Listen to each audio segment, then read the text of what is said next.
ನಮ್ಮನೆ ಹತ್ರ ನೀರು ಹಳ್ಳ ಹರಿತಾ ಇದೆ. ಹಳ್ಳ ಬರ್ತಿದೆ ನೋಡಿ. ಹಳ್ಳ ತೋಟದಲ್ಲಿ ತುಂಬ ನೀರು.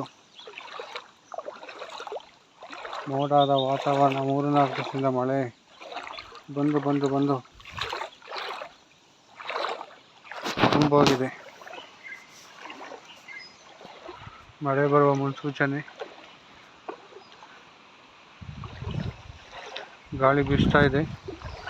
ತೋಟದಲ್ಲಿ ನೀರಿಗೆ ರಭಸಕ್ಕೆ ತೋಟದಲ್ಲಿ ಸಸಿಗಳೇ ಕೊಚ್ಚಿ ಹೋಗ್ತಿದೆ.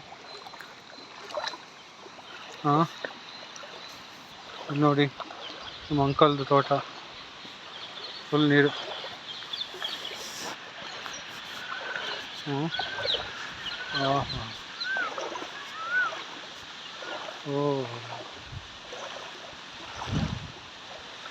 ಮಳೆ ಬಂದು ಕೊಚ್ಚಿ ಅದನ್ನ ಸಾಕೋಗಿದೆ.